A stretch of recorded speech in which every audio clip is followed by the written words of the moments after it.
Pressing, রূপান্তর, build up, প্রতি আক্রমণ এবং ডেড বল সব মিলিয়ে কোপা আমেরিকার ফাইনাল হতে পারে কৌশলে রোমাঞ্চকর এক মঞ্চ, যেখানে আক্রমণ প্রতি আক্রমণের লড়াই প্রতি মুহূর্তে বদলে যেতে পারে ম্যাচের রং।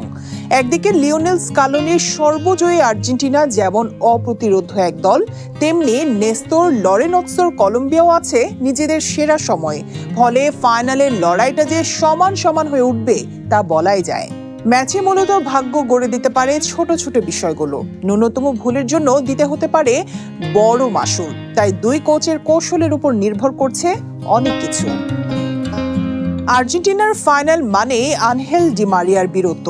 কোপা আমেরিকা ও বিশ্বকাপ ফাইনাল সহ আর্জেন্টিনার শেষ 3টি ট্রফি জয়ে ফাইনালে বড় ভূমিকা ছিল ডি মারিয়ার। 3টি ফাইনালে গোল করেছিলেন তিনি। তবে এবার কোপার ফাইনালে আর্জেন্টিনার জার্সিতে নিজের শেষ ম্যাচ খেলতে নামা মারিয়াকে স্কালোনি কিভাবে ব্যবহার করবেন সেটাই এখন বড় প্রশ্ন। স্কালোনি মূলত প্রতিপক্ষ ম্যাচের পরিস্থিতি বুঝে দলের কৌশল ঠিক করেন, তাই কলম্বিয়ার বিপক্ষে ফাইনালেও একই পথে হাঁটতে পারেন তিনি। এদিকে আর্জেন্টিনার জন্য সুখবর হচ্ছে কলম্বিয়ার ডান পাশে দেখা যাবে না কোপা আমেরিকায় দলটির অন্যতম সেরা তারকা দানিয়েল মুনোজকে। উরুগুয়ের বিপক্ষে লাল কার্ড দেখায় তাকে ছাড়াই ফাইনালে খেলতে হবে কলম্বিয়াকে। কোচ নেস্তর লরেনৎসো হয়তো সান্তিয়াগো আরিয়াসকে দিয়ে তার শূন্যতা পূরণের চেষ্টা করবেন। সাধারণত রক্ষণ আগলে খেলতে দেখা যায় আরিয়াসকে, যা হয়তো আর্জেন্টিনাকে আক্রমণে ওঠার ক্ষেত্রে বিশেষ সুবিধা দেবে। আর এ কারণে ফাইনালে পজিশনও বদলে যেতে পারে ডি মারিয়ার। অ্যাটাকিং থার্ডে ডি মারিয়াকে দিয়ে আরিয়াসের উপর চাপ প্রয়োগের পথে হাঁটতে পারেন স্কালোনি, যা 1-on-1-এও বিশেষ সুবিধা দিতে পারে ডি মারিয়াকে।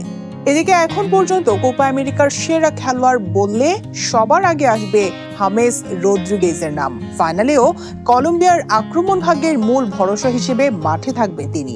আর্জেন্টাইন রক্ষণের জন্য মাথা ব্যথার কারণ হতে পারেন এই কলম্বিয়ান। ম্যাচের আগে তাকে নিয়ে নিশ্চয়ই আলাদাভাবে ভাববেন স্কালোনি। পরিসংখ্যান বলছে কোপা আমেরিকায় ডেড বল পরিস্থিতিতে কলম্বিয়া ভয়ঙ্কর এক দল। ডেড বল বলতে সাধারণত বল যখন খেলায় থাকে না সে পরিস্থিতিকে বোঝানো হয়। আর এমন পরিস্থিতিতেই মূলত বিপজ্জনক হয়ে উঠেছে কলম্বিয়া। এখন পর্যন্ত তাদের করা 12 গোলের 5টি এসেছে ডেড বল থেকে। এ কারণে ফাইনালের শুরু থেকেই সতর্ক থাকতে হবে আর্জেন্টিনাকে। অন্যদিকে মিডফিল্ড সামলানোর দক্ষতা ছিল আর্জেন্টিনার কাতার বিশ্বকাপে বাজিমাত করার অন্যতম কারণ। এবারের কোপা আমেরিকায় অবশ্য আর্জেন্টিনার এমন রূপ কমই দেখা গেছে। তবে অনেক ক্ষেত্রেই মাঝ মাঠে দলটিকে বিচ্ছিন্ন মনে হয়েছে। আর্জেন্টিনার সৌভাগ্য ফাইনালের আগ পর্যন্ত বড় ধরনের চ্যালেঞ্জের মুখে পড়তে হয়নি তাদের। সবকিছু মিলিয়ে ফুটবল প্রেমীরা ফাইনালে দুর্দান্ত একটি 1-on-1 লড়াই দেখার আশা করতে পারেন।